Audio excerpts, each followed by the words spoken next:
ॐ सनः पितेव सूनवेग्नि सुपायनो भव स च स्वानः स्वस्तये। धर्म प्रेमी आर्य सज्जनों, महाभारत की इस कक्षा में आप सभी का स्वागत है।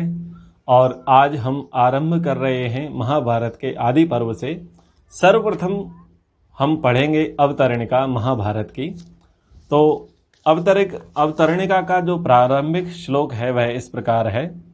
इतिहास पुराणानाम उन्मेषम निर्मितम च यत् भूतम भव्यम भविष्यम च त्रिविधम काल संजितम। इस ग्रंथ में इतिहास और पुराणों का मंथन करके उनका प्रशस्त रूप प्रकट किया गया है। भूत, वर्तमान और भविष्य काल की तीनों संज्ञाओं का भी इसमें वर्णन किया गया है। इसके महात्म्य में आगे कहते हैं, चातुर्वर्ण्य विधानम च पुराणानाम च कृत्स्नशः तपसो ब्रह्मचर्यस्य पृथिव्याश्चंद्र सूर्ययोः। कह रहे हैं कि इस ग्रंथ में ब्राह्मण, क्षत्रिय, वैश्य और शूद्र इन चारों वर्णों के कर्तव्यों का विधान तथा पुराणों अर्थात ब्राह्मण ग्रंथों का संपूर्ण मूल तत्व भी इसमें प्रकट किया गया है। तपस्या एवं ब्रह्मचर्य के स्वरूप, अनुष्ठान एवं फलों का इसमें विशद विवरण है। पृथ्वी, चंद्रमा, सूर्य, ग्रह, नक्षत्र, तारा आदि का एवं सतयुग, त्रेता, द्वापर, कलयुग इन सबके परिमाण और प्रमाण, इसके साथ साथ ऋग्वेद, यजुर्वेद, सामवेद के आध्यात्मिक अभिप्राय और अध्यात्म शास्त्र का भी इसमें विस्तार से वर्णन किया गया है। तो बहुत ही महत्वपूर्ण यह ऐतिहासिक ग्रंथ है। न्याय, शिक्षा, चिकित्सा च दानम पाशुपतम तथा हेतुनैव समम जन्म दिव्यमानोस संजितम। कह रहे हैं न्याय, शिक्षा, चिकित्सा, दान तथा पाशुपत अर्थात सर्वांतर्यामी परमेश्वर का भी इसमें विशद वर्णन है। इसमें यह भी बताया गया है कि श्रेष्ठ और साधारण मनुष्य आदि शरीरों में जन्म का कारण क्या है। कोई व्यक्ति श्रेष्ठ शरीरों को प्राप्त करता है, कोई व्यक्ति साधारण शरीरों को प्राप्त करता है। उन शरीरों का कारण क्या है, इसके विषय में यहाँ पर वर्णन किया गया है। संसार के जीव अज्ञान अंधकार से अंधे होकर छटपटा रहे हैं। यह महाभारत ज्ञानांजन की शलाका लगाकर उनकी आंखें खोल देता है। वह शलाका क्या है, तो उसके विषय में कहा, धर्म, अर्थ, काम और मोक्ष रूप पुरुषार्थों का संक्षेप से और विस्तार से दोनों प्रकार से इसमें वर्णन है। यह न केवल अज्ञान की रतौंधी को दूर करता है, प्रत्युत सूर्य के समान उदित होकर मनुष्यों की आंखों के सामने के संपूर्ण अंधकार को भी नष्ट कर देता है। तो ये महाभारत की भूमिका के विषय में कहा जा रहा है, अवतरणिका के विषय में यहाँ पर कहा जा रहा है। आगे इसकी प्रशंसा में कहा, नवनीतम यथा दध्नो द्विपदाम ब्राह्मणो यथा आरण्यकम च वेदेभ्य औषधिभ्यो मृतम यथा। कह रहे हैं कि जैसे दही में नवनीत, नवनीत बोलते हैं मक्खन को, तो जैसे दही में नवनीत, मनुष्यों में ब्राह्मण और वेदों में उपनिषद अर्थात ईश्वर भक्ति परक अर्थात सामवेद, औषधियों में अमृत और सरोवरों में समुद्र तथा पशुओं में गाय श्रेष्ठ है, वैसे ही उन्हीं के समान इतिहासों में यह महाभारत भी सर्वश्रेष्ठ है। महत्ता, भार अथवा गंभीरता की दृष्टि से इसे महाभारत कहा गया है। तो बहुत सारा वर्णन जब हम इस महाभारत को पढ़ेंगे तो उसके अंदर मिलेगा सब प्रकार का। इतिहास पुराणाभ्याम वेदम समुपहव्रिहेत विवेत्य अल्प श्रुताद वेदो मामयम प्रहरिष्यति। इतिहास और पुराणों, तो पुराणों का अर्थ ब्राह्मण ग्रंथों से है। ब्राह्मण ग्रंथों की सहायता से ही वेदों का अर्थ, विस्तार एवं समर्थन करना चाहिए। जो इतिहास एवं पुराण से अनभिज्ञ है उससे वेद डरते हैं, कि कहीं यह मुझ पर प्रहार करेगा और अर्थ का अनर्थ कर देगा। कहने का तात्पर्य है, कवि का यह कहना है कि यदि आप इतिहास को नहीं जानते, पुराण को नहीं जानते, अर्थात ब्राह्मण ग्रंथों को आपने नहीं पढ़ा, और बिना ब्राह्मण ग्रंथ पढ़े हुए, बिना इतिहास पढ़े हुए कोई व्यक्ति वेदों को पढ़ने के लिए चला जाएगा तो निश्चित रूप से वह अर्थ का अनर्थ करेगा, क्योंकि वेदों का अर्थ, उसका विस्तार और उसका जो समर्थन है वो ब्राह्मण ग्रंथों में ही है। तो ब्राह्मण ग्रंथों से वेदों के विषय में ठीक ठीक पता चलता है। इसलिए उन्होंने कहा कि इतिहास की जानकारी अवश्य होनी चाहिए, और वैसे भी व्यवहारिक दृष्टि से भी हम सभी को इतिहास की जानकारी तो होनी ही चाहिए। आगे इसके विषय में कहा, जैसे जानने योग्य पदार्थों में आत्मा तथा प्रिय पदार्थों में अपना जीवन सर्वश्रेष्ठ है, वैसे ही संपूर्ण शास्त्रों में परम ब्रह्म परमेश्वर की प्राप्ति रूप प्रयोजन को पूर्ण करने वाला यह इतिहास सर्वोत्तम है। यह श्लोक बहुत महत्वपूर्ण है। आत्मेव वेदितव्येषु प्रियेष्व ही जीवितम इतिहासः प्रधानार्थ श्रेष्ठा सर्वांग में स्वयं। ये जो श्लोक है जिसका अर्थ हमने पढ़ा, जानने योग्य आत्मा पदार्थों में आत्मा सर्वश्रेष्ठ है। आप जितना भी जानना चाहें, लोहे को जानेंगे, मिट्टी को जानेंगे, स्वर्ण को जानेंगे, औषधि वनस्पति को जानेंगे, तो वो जानना आपका थोता ही है, कमतर ही है, श्रेष्ठ नहीं है। लेकिन सर्वश्रेष्ठ खोज है आत्मा की, और आत्मा की खोज करने वाले को ही श्रेष्ठ माना गया है। प्रिय पदार्थों में अपना जीवन सर्वश्रेष्ठ है। जब बात आती है रुपया की, धन की, संपत्ति की, पद की, पैसे की, प्रतिष्ठा की, परिवार की, भूमि की, मकान की, गाड़ी की, जो भी पदार्थ हैं, उन सब में अगर प्रिय पदार्थ है तो वह है अपना जीवन। व्यक्ति धन गवा देगा लेकिन प्राण गंवाना नहीं चाहेगा। व्यक्ति पद छोड़ने के लिए तैयार है परंतु प्राण छोड़ने के लिए तैयार नहीं है। तो प्राण सबसे अधिक महत्वपूर्ण है, सबसे अधिक प्रिय है प्रत्येक व्यक्ति को। सब जितने धन संपदा, भौतिक सुख हमें दिखते हैं, उन सब में जो हमें प्राण से प्रिय है, अति प्यारा जो पदार्थ है, जो वस्तु है, वो है स्वयं का जीवन। व्यक्ति क्या बोलता है कि बचे रहेंगे तो बंडा मजे के, एक शब्द है कि यदि हम बच जाएंगे यानी जीवित रह जाएंगे तो जो कुछ हमने खोया है उस सब की हम पुनः प्राप्ति कर लेंगे। तो पहली प्राथमिकता है कि हम जीवन को बचाएं। तो ये लोग मान करके चलते हैं, समाज में सभी लोग ऐसा मानते हैं कि भाई प्राण अधिक प्रिय हैं। पर यह भी एक प्रसंग की बात है, कहाँ पर प्राणों को प्राथमिकता देनी चाहिए और कहाँ पर वस्तुओं की प्राथमिकता देनी चाहिए, ये प्रकरण के अनुसार उसके अलग अलग अर्थ निकलेंगे। आगे इसकी महत्ता के विषय में कहा कि जैसे भोजन किए बिना शरीर धारण संभव नहीं, वैसे ही इस इतिहास का आश्रय लिए बिना भूमंडल पर कोई भी कथा नहीं। हमारे शरीर को धारण करने के लिए जो मुख्य पदार्थ है वह है भोजन। भोजन परम औषधि है इस शरीर को धारण किए हुए रखने में।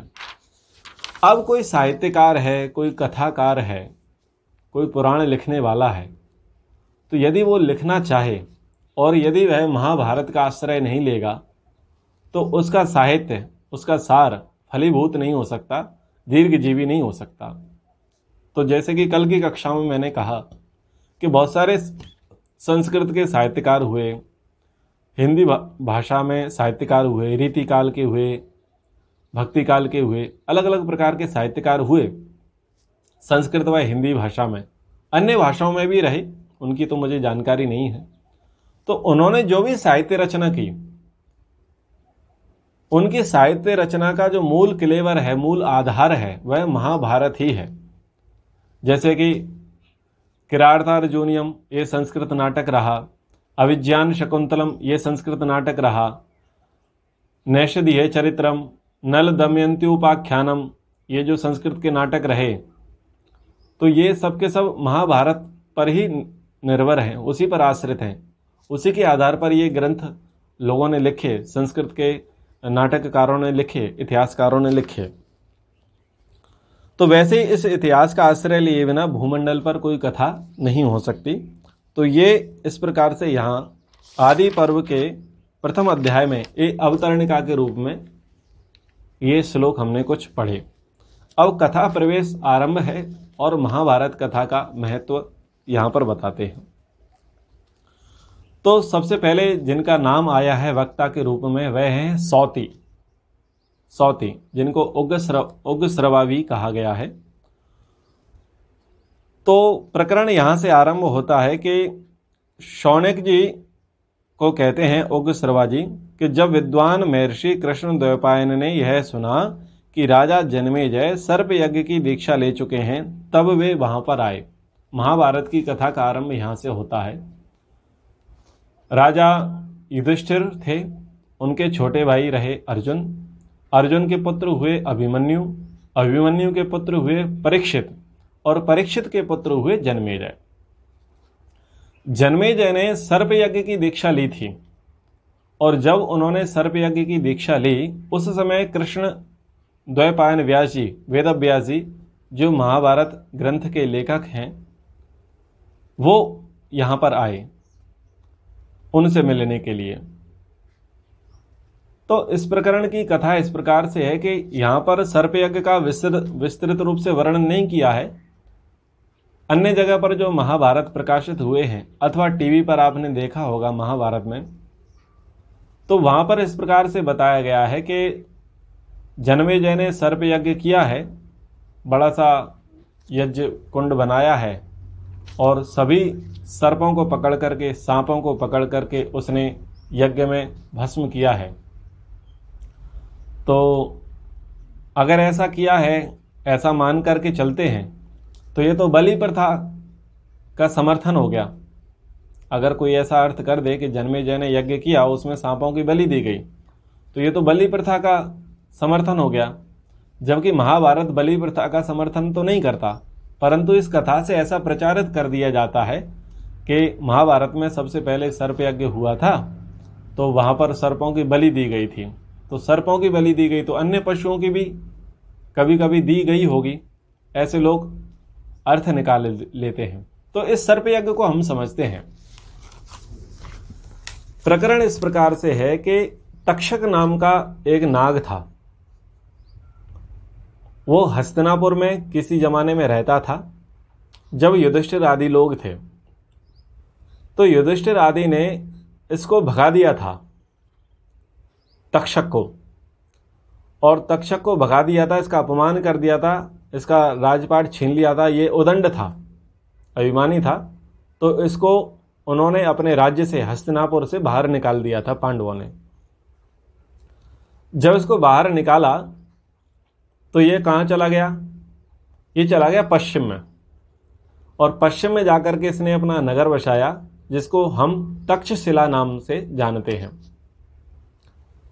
तक्षशिला नाम से जानते हैं। जब उसने ऐसा सुना कि महाभारत के युद्ध में सारे वीर योद्धा मारे गए हैं, बहुत सारे पांडव भी मारे गए हैं, बहुत सारे कौरव भी मारे गए हैं, उसको भ्रांति हो गई। उसको लगा कि सारे बड़े बड़े योद्धा थे, बलवान जो थे, वो मारे गए हैं। अब मैं अपना बदला लेता हूँ, और मुझे हस्तिनापुर से बाहर निकाल दिया गया था, अब मैं प्रतिशोध लेता हूँ और हस्तिनापुर पर कब्जा कर लूँगा। तो कब्जा करने की नीयत से ये आया हुआ था तक्षक। और उस समय हस्तिनापुर के जो राजा हुए वो थे परीक्षित, और परीक्षित से युद्ध हुआ और परीक्षित को इसने डस लिया, परीक्षित को इसने मार दिया। तो नाग शब्द को हम यहां पर डिकोड करते हैं कि नाग है क्या। तो नाग कहते हैं वंश को, नाग वंश हुए थे। नाग मतलब सांप नहीं है, जो सांप आप सुनते हैं वो सांप नहीं है। क्योंकि अगर आप इन कथाओं को देखेंगे पुराणों की, तो वहां पर उसकी पत्नी भी है, पुत्र भी है, उनकी राजधानी भी है, उनका लोक भी है। तो सांपों का तो संभव नहीं है। और फिर उनका मनुष्यों से वार्तालाप भी है, उनके कोई न कोई गुरु भी रहे हैं। ऐसा वर्णन नहीं है कि वो किसी वामी में रहते थे और वो सांप नाग नागिन के जोड़े थे, उनके बच्चे थे, ऐसा कोई सामान्य सा वर्णन नहीं है। मनुष्यों के जैसा ही वर्णन है भूल की समझने वाले ने, कि उन्होंने उनको सांप समझ लिया। ये नागवंश ही था, और ये नागवंश केवल महाभारत काल में नहीं था, ये नागवंश शुरू से था। उदाहरण के लिए आपको बताऊं, यदि आपने रामायण देखी हो तो मेघनाथ जो रावण का पुत्र था श्रीलंका से, उसका विवाह जिससे हुआ उस स्त्री का नाम था सुलोचना, और वह नागलोक की कन्या थी। वो नागिन नहीं थी, सांप नहीं थी, यानी वो नागलोक की थी। उसका नाम सुलोचना था और बहुत पतिव्रता थी, सती थी, विदुषी थी। वो मेघनाथ की पत्नी थी। तो यदि वो नाग कन्या अर्थात वो सांपिन होती, नागिन होती, तो नागिन का विवाह एक मनुष्य से कैसे संभव है? तो ये थोड़ी बुद्धि लगाने की आवश्यकता है। तो ऐसे ही बहुत सारी जगह बुद्धि लगाने की आवश्यकता इस महाभारत में हम सभी को पड़ेगी। तो कहने का तात्पर्य है कि नागवंश था, और नागवंश महाभारत काल में 5 थे। तो नागवंश के 5 कबीले हुए करते थे। प्रथम वंश वालों ने आर्य धर्म स्वीकार किया था और विष्णु जी की शरण में आकर के वो चरण सेवक के रूप में बन गए थे, और उसने विवाह नहीं किया था। तो नागवंश के 4 कबीले थे। उन 4 कबीलों में से जो प्रथम एक व्यक्ति था, वंश था, उसने विष्णु जी को अपना आराध्य मान लिया था, उनकी दासता स्वीकार कर ली थी, और उसने विवाह नहीं किया, उनके भक्त बन गया और वो विष्णु जी के ही साथ रहने लग गया। जिसको आप चित्रों में देखते होंगे कि क्षीर सागर में श्री विष्णु भगवान एक शेष सैया पर लेटे हुए हैं। वो नाग पर नहीं लेटे, वो एक्चुअल में वो वहाँ पर वो सेवक है, पर उसको नाग के रूप में चित्रित कर दिया गया। तो वो थोड़ा ऐसा भ्रम हुआ है लोगों को। वो चरण सेवक व्यक्ति था, मनुष्य था, वो उनकी सेवा में था, पर लोगों ने अर्थ का अनर्थ किया और नाग से अर्थ समझा सांप। दूसरा वंश जो हुआ, दूसरा जो कबीला था इनका, वो वासुकी नाग का था। और ये वासुकी नाग जो था, इसका जो क्षेत्र था वो मध्य प्रदेश में उज्जैन के पास है नागदा, और नागदा से लेकर के जो महाराष्ट्र में नागपुर है, ये इतना बड़ा जो क्षेत्र है ये नागवंशियों का रहा। यहाँ पर नागवंशियों का प्रभाव रहा। आज भी आप देखते होंगे कि बहुत सारे लोग अपने सरनेम के पीछे नागेश लिखते हैं, नाग लिखते हैं, बहुत सारे लोग लिखते हैं। तो वो नाग से मतलब वो सांपों के अवतार नहीं है, सर्प रूप में, मनुष्य रूप में सर्प नहीं है, वो मनुष्य ही है। नाग उनके वंश का नाम है, उनके कबीले का नाम रहा। तीसरा जो वंश था वो तक्षक था, जो इंद्रप्रस्थ से भगाया गया हुआ था, और पश्चिम में जाकर के इसने तक्षशिला नामक नगर बसाया था। चौथा वंश जो कबीला था इनका, तो उस कबीले का जो सरदार था वो था कालिया। और ये कालिया जो था यह मथुरा में रहता था, और मथुरा से इसको श्री कृष्ण जी ने निष्कासित किया था, और यह पाताल लोक में चला गया था, अमेरिका में चला गया था। तो यहाँ पर भी श्री कृष्ण सीरियल है या विष्णु पुराण है, अथवा आपने कथाओं में सुना होगा कि 5 फनों के ऊपर श्री कृष्ण जी ने नृत्य किया है। तो वो 5 फन के कोई सांप नहीं होते, और फिर वहाँ पर उसकी स्त्रियाँ भी दिखाई गई हैं। तो आप अगर ध्यान से देखें टीवी में, तो नाग को तो जो 5 फन का नाग है वो 5 फन वाले दिखाया गया है, लेकिन उसकी स्त्रियाँ जो हैं बड़ी सुंदर और मनुष्य रूप में ही दिखाई गई हैं, वो नागिन के जैसी नहीं दिखाई गई हैं। तो वो तो अलंकारिक रूप से दिखाने के लिए, समझाने के लिए प्रकरण रहे। तो वो कालिया वंश, कालिया नाग था, तो उसको वहाँ से मथुरा से निष्कासित कर दिया था, भगा दिया था। और 5वां जो वंश रहा ये करकूट नाम का रहा, और ये कब तक रहा? अलाउद्दीन खिलजी के समय तक ये रहा। अलाउद्दीन खिलजी से ये युद्ध में मारा गया था। ललिता दत्त जो है कश्मीर का राजा था, वह आर्य धर्म को उसने स्वीकार नहीं किया था और वो अंत समय तक अपने आप को नागवंशी ही कहते रहे। आर्य धर्म को उन्होंने नहीं स्वीकारा गया था। तो उनके जो अंतिम शासक थे वो अलाउद्दीन खिलजी के द्वारा मार दिए गए थे। तो ये तक्षक की, ये नागवंश की कहानी मैंने आपको सुनाई। तो ये जो तक्षक था, इस तक्षक ने परीक्षित को डसा। अब भागवत में एक अलग कथा चलती है कि परीक्षित जी ने किसी ब्राह्मण का अपमान किया तो उन्होंने कहा कि तुझे 7वें दिन नाग डसेगा, तक्षक डसेगा। तो वो क्या युक्ति है, क्या प्रसंग है, वो अभी हमारा इस प्रकरण में तो विषय नहीं है, इसलिए हम उस पर नहीं जाते। तो वो तक्षक आता है तक्षशिला से और यहाँ पर इंद्रप्रस्थ में आता है और आकर के इनको मार देता है, हरा देता है परीक्षित को। तो परीक्षित को जब हराता है तो परीक्षित की मृत्यु हो जाती है। उसके बाद जन्मेजय राजा बनता है। जब राजा जन्मेजय बनता है और उसको पता चलता है कि नागवंशियों ने उसके पिता को मार दिया, घायल कर दिया, अपमान कर दिया, तो उसने प्रतिज्ञा ले ली। उसने ये प्रतिज्ञा ले ली कि मैं सभी सांपों के, सभी नागों का गर्दन काटूंगा, सबका गला काटूंगा, सबको निपटाऊंगा। तो उसने सर्प यज्ञ किया। सर्प यज्ञ का मतलब यह था कि जहां जहां पर नागवंशी पकड़े मिले उनको पकड़ो और यहां पर इकट्ठा करो और यहां पर उनको गले काटो, उनका गर्दन काटो। तो एक प्रतिशोध वहां पर जन्मेजय ने लिया और व्रत लिया कि मैं चैन से नहीं बैठूंगा, जब तक धरती पर एक भी नागवंशी रहेगा तब तक मैं चैन से नहीं बैठूंगा, मैं सबको मारूंगा। तो ये इस प्रकार का सर्प यज्ञ जन्मेजय ने वहां पर किया हुआ था। आगे इसमें क्या हुआ कि जन्मेजय ने जो यज्ञ किया तो वहां पर मंत्रपाठ करने वाले बहुत सारे लोग भी थे। तो उसमें आस्तिकी नाम का एक युवक भी था। आस्तिकी नाम का जो युवक था वो जब वहां पर मंत्रपाठ कर रहा था तो सबकी उस पर दृष्टि गई, जन्मेजय की गई, अन्य ऋषियों की भी गई। बोले एक छोटा सा बालक है, सुंदर सा बालक है और मधुर मधुर शब्दों में, स्वरों में ये बढ़िया मंत्रपाठ कर रहा है। उससे पूछा गया कि भाई तू कौन है, कहाँ से आया है, और हम तुझसे प्रसन्न हैं, भले ही हमने तुझे बुलाया नहीं है पर तूने बढ़िया सेवा की है, तो बता क्या चाहता है। तो बोला कि मेरा नाम आस्तिकी है और मैं दक्षिणा में यही चाहता हूं कि आप मेरे ननिहाल पक्ष को माफ कर दीजिए और मैं आर्यान से आया हुआ हूं। आर्यान का मतलब है ईरान। मैं ईरान से आया हुआ हूं तो आप मुझे क्षमा कर दीजिए। तो बोले कि ये तो उन्हीं के लिए स्पेशल कार्यक्रम चल रहा है कि नागवंशियों को पकड़ेंगे और मारेंगे, फिर हम तुझे कैसे छोड़ दें।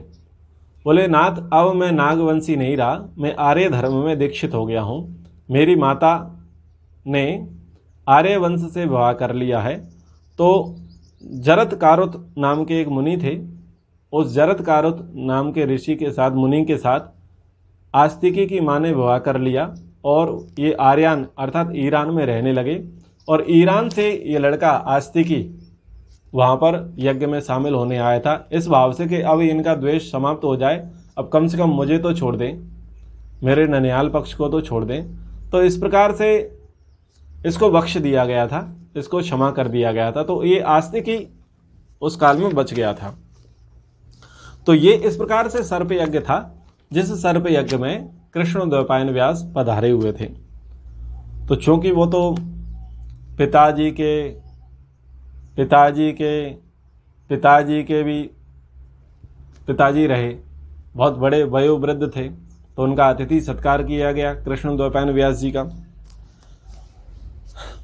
पाद्य किया, आचमनियम अर्घ दिया, विधिवत सत्कार किया उनका। अतिथि सत्कार करने के बाद जन्मेजय ने पूछा, कुरूणां पांडवानां च भवान् प्रत्यक्षदर्शिवान् तेषां चरितमीक्षामि कथ्यमानं त्वया द्विजः। जन्मेजय ने पूछा कि हे भगवान, आप कौरवों और पांडवों को प्रत्यक्ष रूप से देख चुके हैं, अतः मैं आपके द्वारा वर्णित उनके चरित्रों को सुनना चाहता हूँ। वे तो राग द्वेष से रहित थे, सत्कर्म करने वाले थे, फिर उनमें भेद बुद्धि कैसे उत्पन्न हो गई और प्राणियों का अंत करने वाला यह महाभारत युद्ध कैसे हुआ, मैं इसको जानना चाहता हूँ। तो ये जन्मेजय ने प्रार्थना की कृष्ण द्वैपायन व्यास जी से। तो व्यास जी ने कहा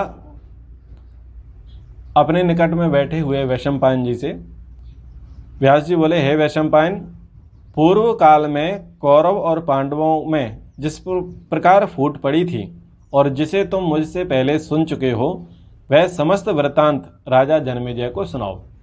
तो राजा जन्मेजय को वृत्तांत सुनाने वाले वैशंपायन हुए और ये कृष्ण द्वैपायन व्यास की उपस्थिति में यह घटनाक्रम हुआ। तो वैशंपायन जी बोले कि भाई बहुत बड़ा ग्रंथ है, महर्षि द्वैपायन जी ने, व्यास जी ने इसको 3 वर्षों में लिखा है, तो ऐसा तो नहीं है कि मैं तुरंत आपको सुना दूंगा, तो कोई समय निर्धारित कीजिएगा, कोई तिथि निर्धारित कीजिएगा ताकि मैं आपको इसको विधिवत सुना सकूं। तो उन्होंने भी इसकी व्याख्या में, इसकी महत्ता में कुछ बातें जन्मेजय को बताई। ये श्लोक आप नोट करिएगा। जयो नामेति हासोऽयं श्रोतव्यो विजिगीषुणा महिम विजयते राजा संस्तृश्यापि पराजयेत। तो यहाँ पर जो मैं कोट कराना चाह रहा था वो इतना वाक्य है, जयो नामेति हासो अयम, ये इतना वाक्य है। तो इसका अर्थ है यह जय नामक इतिहास विजय प्राप्ति की इच्छा वाले पुरुष को अवश्य सुनना चाहिए। यानी यह प्रमाण मिलता है कि इसका सर्वप्रथम जो नाम था वह जय था, जय संहिता था। तो आगे इसकी महत्ता के विषय में कहा कि इसका श्रवण करने वाला राजा भूमि पर विजय पाता है और शत्रुओं को परास्त कर देता है। वास्तव में ये अद्भुत ग्रंथ है। यदि किसी को शासन करना है तो इस ग्रंथ को पढ़े क्षत्रिय वर्ग, वो निश्चित रूप से वो शासन कर लेगा, क्योंकि किस प्रकार के कर्म करने का कैसा परिणाम निकल के आता है, यह महाभारत से अच्छा उदाहरण हमको नहीं मिल सकता। और उसकी व्याख्या में महत्ता के विषय में वैशंपायन जी कहते हैं, धर्मशास्त्रमिदं पुण्यम अर्थशास्त्रमिदं परम मोक्षशास्त्रमिदं प्रोक्तम व्यासेनामिति बुद्धिना। यह महाबुद्धिमान व्यास जी ने इसे पुण्यमय धर्मशास्त्र, उत्तम अर्थशास्त्र तथा सर्वोत्तम मोक्ष शास्त्र भी कहा है। तो धर्मशास्त्र, पुण्यशास्त्र, अर्थशास्त्र, मोक्ष शास्त्र आदि आदि उपमाएं इस महाभारत ग्रंथ को मिली। आगे इसके विषय में कहा, जो मुख्य श्लोक इसकी महत्ता को दर्शाता है, धर्मे च अर्थे च कामे च मोक्षे च भरतर्षभा यदि हास्ति तद अन्यत्र यत्ने हास्ति न तत्क्वचित। ये श्लोक आया है। ये महाभारत के आदि पर्व के दूसरे अध्याय का 21वां श्लोक है। तो वह कह रहे हैं जन्मेजय से कि हे भरत श्रेष्ठ, धर्म, अर्थ, काम और मोक्ष के संबंध में जो बात इस ग्रंथ में है वही अन्यत्र भी है, और जो इसमें नहीं है वह कहीं भी नहीं है। तो इस प्रकार से ये यहाँ पर कथानक पूरा होता है। दूसरे अध्याय की समाप्ति होती है और तीसरे अध्याय में राजा दुष्यंत के चरित्र को कहा जाता है। तो शीघ्रता से हम दुष्यंत के चरित्र पर आते हैं। तो वैशंपायन जी जन्मेजय को सुनाते हैं कि पुरुवंश में एक बहुत प्रतापी राजा हुए जिनका नाम दुष्यंत था। दुष्यंत के राज्य में एक वर्णन करते हुए कहा कि उनके शासनकाल में चोरों का भय नहीं था, भूख का भय नहीं था, रोग और व्याधि उस समय नहीं थे। उनके राज्य में समय पर वर्षा हुआ करती थी, अन्न रस से युक्त थे, पृथ्वी सब प्रकार के रत्नों से संपन्न और पशुधन से परिपूर्ण थी। कहने का अर्थ है कि उस समय जब राजा दुष्यंत रहे, उनके समय में धरती पर सब प्रकार की सुख सुविधाएं थी, भारत में सब प्रकार की संपन्नता थी, किसी प्रकार की विपन्नता नहीं थी, कोई निर्धन नहीं था, डाकू का भय नहीं था, चोर नहीं थे। तो सब प्रकार से संपन्नता उस जमाने में रही। तो राजा दुष्यंत की कथा इस प्रकार से कि राजा दुष्यंत एक समय आखेट खेलने के लिए, हिंसक पशुओं का वध करने के लिए, शिकार करने के लिए जंगल में जाते हैं और वो एक आश्रम को देखते हैं, जिस आश्रम के जो डीन हैं, कुलपति हैं, वो कण्व नाम के ऋषि हुए वो थे। वो आश्रम में प्रवेश करते हैं धर्म चर्चा की दृष्टि से कि जाता हूँ, कुछ धर्म चर्चा करनी चाहिए, परंतु ऋषि कण्व वहाँ उपस्थित नहीं थे और उनकी पुत्री जिसका नाम था शकुंतला, शकुंतला वहाँ पर होती है और शकुंतला से उनका परिचय होता है दुष्यंत जी का, और बातों ही बातों में उनके अंदर प्रेम के बीज संचारित होते हैं, एक दूसरे पर मोहित होते हैं।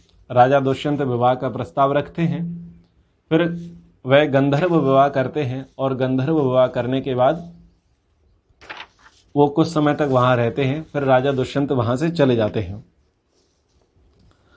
चले जाने के बाद जब समय बीतता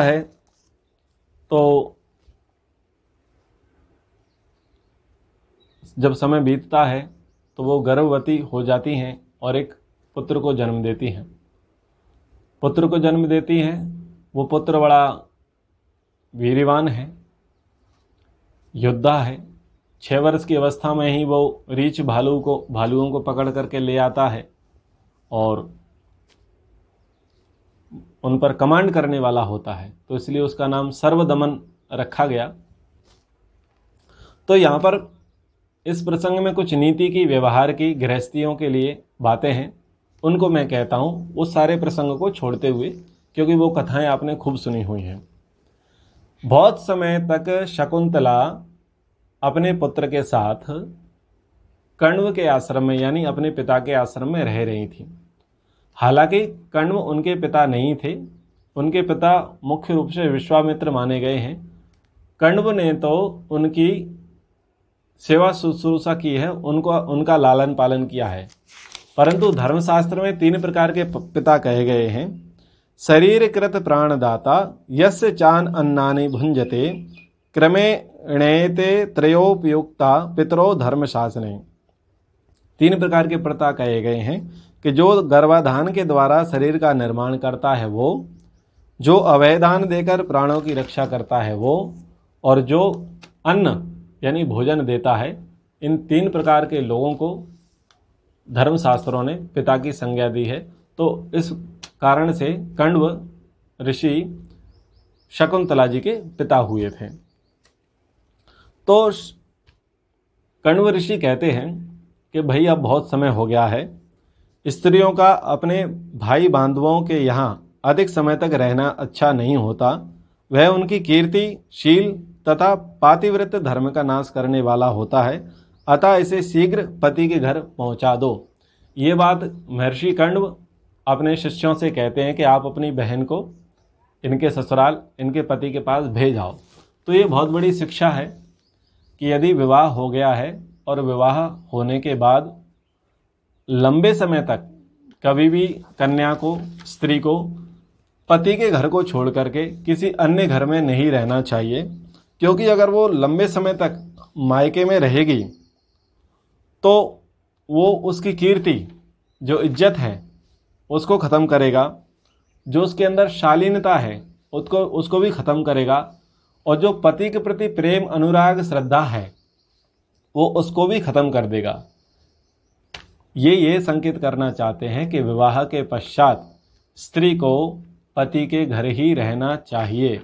पति के घर को छोड़ करके लंबे समय तक वो अन्यत्र रहेगी तो फिर उनकी गृहस्थी के लिए खतरा है। ये संकेत उन्होंने कण्व ऋषि ने किया था। तो ये श्लोक बहुत प्रासंगिक है और इसको हमको आज भी मानना चाहिए। तो जितने भी गृहस्थी हैं वो इस बात को ध्यान से सुने। आगे भी बहुत सारी बातें हैं जो गृहस्थियों के लिए है।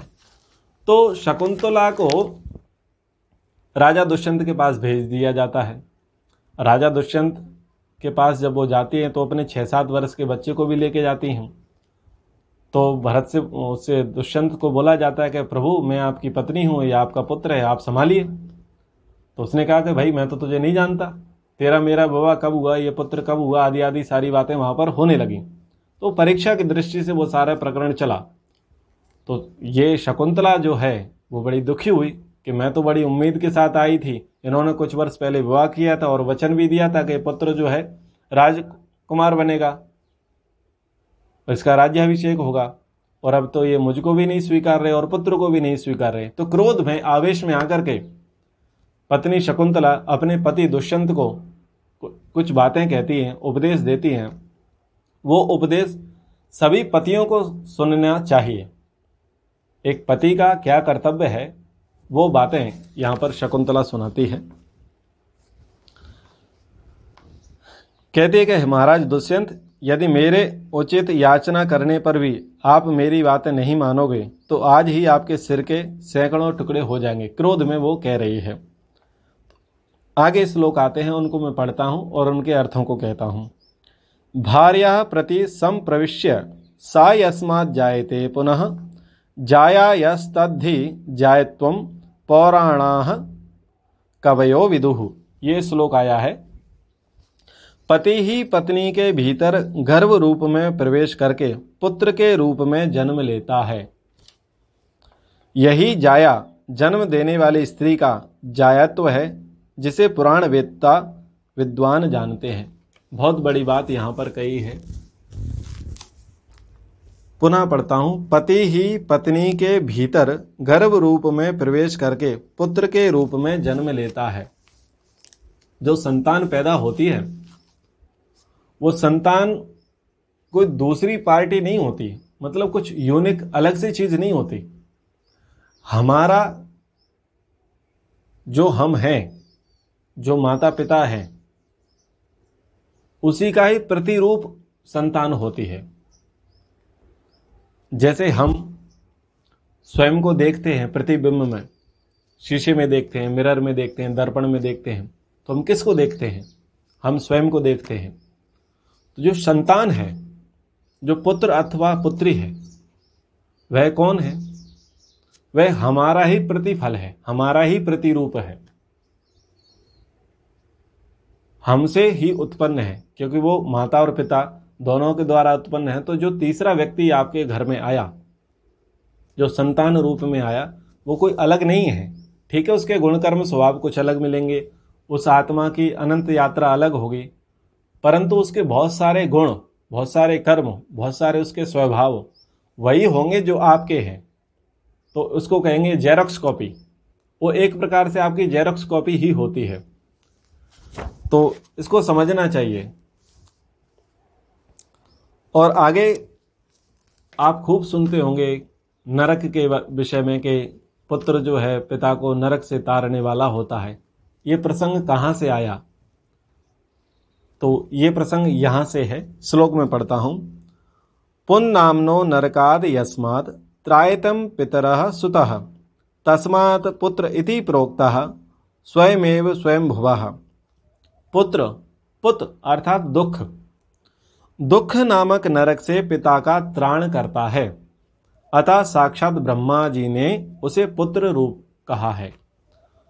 तो ये जो पुत्र पुमनाम नरक से पिता को तारने वाला होता है, ये व्याख्याएं आप जो कई बार विद्वानों से सुनते होंगे, टीवी में भी देखते होंगे। तो ये जो मूल श्लोक है ये महाभारत से है और ये बात शकुंतला दुष्यंत को कह रही है।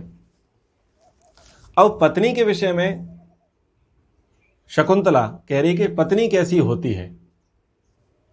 सा भार्या या ग्रहे दक्षा, सा भार्या या प्रजापति, सा भार्या या पति प्राणा, सा भार्या या पतिव्रता। पत्नी कैसी होती है, पत्नी को कैसा होना चाहिए, इस प्रसंग को शकुंतला कह रही है। सा भार्या या ग्रहे दक्षा, पत्नी वही है जो घर के कार्यों में कुशल हो। यानी विवाह करते हैं, विवाह करते हैं तो जो स्त्री है उसका पत्नीपना जो है, उसका जो भार्यत्व है, वो तभी ठीक है जब वह घर के कार्यों में कुशल हो। आजकल क्या करती है माताएं? बोले घर के कामों के लिए, चूल्हा चौका चलाने के लिए थोड़ी ना हमने शादी करनी है, उसके लिए थोड़ी ना हमने पढ़ाई की है। इसको तो सर्वेंट कर लेंगे, नौकर कर लेंगे, हमारा काम तो दूसरा है। ठीक है, आपको दूसरा काम है, आपको समाज के बड़े बड़े काम करने हैं, तो ठीक है, आप विवाह मत करो, फिर आप समाज के बड़े बड़े काम करो। क्योंकि यदि आपको विवाह करना है तो उसकी कंडीशन यही है कि आपको गृहस्थ कार्यों में कुशल होना चाहिए, प्रवीण होना चाहिए। यदि आप गृहस्थ के कार्यों में कुशलता प्राप्त नहीं करते, प्रवीणता प्राप्त नहीं करते, तो आप कृपा करके गृहस्थ में ना जाएं, क्योंकि गृहस्थ का धर्म ही है गृह कार्यों में कुशलता। तो यदि आपको बड़े बड़े काम करने हैं, सेना में जाने हैं, डॉक्टर बनना है, इंजीनियर बनना है, साइंटिस्ट बनना है, बड़े बड़े काम करना है, तो फिर गृहस्थी को छोड़ो और बड़े बड़े काम करो। और यदि गृहस्थी में आते हैं तो उसकी एक अपनी मर्यादा है, उस मर्यादा का पालन करना चाहिए। यदि उस क्राइटेरिया में आप नहीं रहते, उस प्रोटोकॉल को आप फॉलो नहीं करते, तो आप अपनी गृहस्थी में कभी सक्सेस नहीं हो सकते। तो जो भी स्त्रियां जो विवाह तो कर लेती हैं लेकिन गृह कार्यों में दक्ष कुशल नहीं होती, उनकी गृहस्थी अच्छी नहीं चलती, या तो उनके बाद में डाइवर्स हो जाते हैं, अथवा उनकी जो संतान है वो गृहस्थ के नियमों का पालन नहीं कर पाती, कुल की मर्यादाओं का पालन नहीं कर पाती। तो ये नियम है कि यदि आप विवाह करते हैं, आप स्त्री हैं, तो आपको गृहिणी होना आवश्यक है, यानी गृहस्थ कार्यों में कुशलता, दक्षता, प्रवीणता होनी आवश्यक है। और हर माता का यह कर्तव्य है कि इस प्रकार की शिक्षा अपनी बेटी को अवश्य दे कि गृह कार्यों में कुशलता किस प्रकार से आती है। वही भार्या है जो संतानवती हो, और पत्नी वही है जो संतान को उत्पन्न करने वाली हो। आजकल ये होता है कि 30 वर्ष में, 35 वर्ष में, 40 वर्ष में जाकर के लोग विवाह करते हैं, फिर बुढ़ापे में जाकर के संतान की उत्पत्ति करते हैं और नहीं भी हो पाती है, तो फिर आपका गृहस्थ में जाने का तो कोई अर्थ है ही नहीं। तो गृहस्थ में गए हैं तो समय पर विवाह करें, गृहस्थ के कार्यों में आप कुशल हों, ठीक समय पर आर्थिक स्थिति को देख करके, शरीर की स्थिति को देख करके, मानसिक स्थिति को देखते हुए संतान की उत्पत्ति करें। पता चला कि मानसिक स्थिति ठीक नहीं है, शारीरिक अवस्था भी ठीक नहीं है, आर्थिक अवस्था भी ठीक नहीं है, और आपने बच्चों की लाइन लगा दी, जैसे कि वो काले कपड़े वाले लगा देते हैं ना, लंबी चौड़ी लाइन, तो ऐसा काम नहीं। दक्षता कुशलता जो हो उस प्रकार के काम करें। वही भार्या है जो अपने पति को प्राणों के समान प्रिय मानती हो, और वही भार्या है जो पतिव्रता हो। तो पत्नी के लिए नियम है, जैसे व्यक्ति को स्वयं के प्राण प्रिय हैं, वैसे ही स्त्री को प्राणों के समान प्रिय पति को मानना चाहिए, और पतिव्रता हो, पति को छोड़ करके वो डाइवर्ट ना हो, दूसरी जगह पर ध्यान ना दे, क्योंकि यदि वह डाइवर्ट होती है, ध्यान देती है, तो गृहस्थी उसकी बिगड़ेगी। तो ये बहुत सारे गृहस्थ के सूत्र आपको यहाँ महाभारत से मिल रहे हैं, आप उनको ध्यान से सुनिएगा। आगे कहते हैं, आपने खूब एक शब्द सुना होगा, अर्धांगिनी अर्धांगिनी अर्धांगिनी। अर्धांगिनी शब्द का प्रयोग यहाँ महाभारत में शकुंतला ने किया है। अर्धम भार्या मनुष्यस्य भार्या श्रेष्ठतमः सखः भार्या मूलम त्रिवर्गस्य भार्या मूलम तरिष्यतः। भार्या पुरुष का आधा अंग है, भार्या उसका सबसे उत्तम मित्र है, भार्या धर्म, अर्थ और काम का मूल है, तथा संसार सागर से पार उतरने की इच्छा रखने वाले पुरुषों के लिए भार्या ही प्रमुख साधन है। स्त्री की प्रशंसा के लिए कहा, पुरुष का आधा अंग है, यानी आप एक शब्द का प्रयोग करते हैं कि वो उसका राइट हैंड है, वो उसका लेफ्ट हैंड है। आपने ये शब्द को खूब सुना होगा। तो राइट हैंड, लेफ्ट हैंड क्या, यानी उसका अंग का एक भाग जो उसके बहुत सारे कार्यों को करता है, कार्यों को करने में सरल है, प्रवीण है, कुशल है, और उसको समझता है, उसको कहते हैं, और विश्वस्त है, विश्वास पात्र है, तो उसको बोला जाता है राइट हैंड, लेफ्ट हैंड, ऐसे बोलते हैं। तो उससे भी अधिक कुशल, प्रवीण, विश्वास के योग्य, भरोसे के योग्य कौन है? पत्नी। तो पत्नी जो है पति का आधा अंग है, भार्या उसका सबसे उत्तम मित्र है। हमेशा स्त्री को पति का मित्र होना चाहिए और पति को भी पत्नी का मित्र होना चाहिए। शासन नहीं करना चाहिए। मित्रवत व्यवहार पति और पत्नी का एक दूसरे के साथ हो। जैसे मित्र का धर्म होता है कि वो जो अपना मित्र है उसको कुसंग में नहीं पड़ने देता और सन्मार्ग पर चलाता है। मित्र का ये धर्म होता है कि अपने मित्र को कुसंग में नहीं पड़ने देता, सन्मार्ग में चलाता है और हमेशा उसका हित करता है। तो उस प्रकार से पति पत्नी को होना चाहिए। आजकल परिवारों में सबसे बड़ी समस्या ये है, पत्नी अपने आप को श्रेष्ठ मानती है तो पति अपने आप को श्रेष्ठ मानता है। दोनों अपने आप को श्रेष्ठ मानते हैं और दोनों अलग अलग शोर पर जाकर के खड़े हो जाते हैं, बीच में कुछ नहीं बचता। पति सोचता है कि मैं स्वामी हूं और पत्नी बोलती है कि तेरे जैसे 26 देखे। तो ऐसे जीवन नहीं चलता। कोई किसी का मालिक नहीं है, कोई किसी का स्वामी नहीं है, दास भाव हमारे यहाँ नहीं है। मित्रता का भाव होना चाहिए। पति की अपनी मर्यादा है, उसके अपने अधिकार हैं, पत्नी की अपनी मर्यादा है, उसके अपने अधिकार हैं, परंतु उनका जो व्यवहार है, जो जीवन है, वो मित्रता के समान हो। जैसे दो मित्र होते हैं वैसे ही मित्र के समान पति और पत्नी को होना चाहिए। फिर आगे कहा, भार्या धर्म अर्थ काम का मूल है तथा संसार सागर से पार उतरने की इच्छा वाले पुरुषों के लिए भार्या ही प्रमुख साधन है। तो यहाँ पर पत्नी के विषय में आए हैं। शकुंतला दुष्यंत को बहुत सारा उपदेश दे रही है, क्रोधित हो रही है क्योंकि उसने स्वीकार करने से मना कर दिया कि तुम मेरी पत्नी हो और यह मेरा पुत्र है। तो इसलिए वो बहुत ज़्यादा क्रोधित हो गई है। तो अपने पति को, दुष्यंत को, वो बहुत सारी बातें सुना रही हैं। और महाभारत के इन प्रसंगों के माध्यम से हमको पति और पत्नी का धर्म कैसा होता है यह जानने का अवसर मिलता है। तो बहुत सारा प्रसंग अभी इसका छूटा हुआ है। अगली कक्षा में हम यहीं से आरंभ करेंगे। समय हो गया है तो समय को ध्यान में रखते हुए हम आज की कक्षा को यहीं पर विराम देते हैं। एक बार ओम का उच्चारण करते हैं। ओम।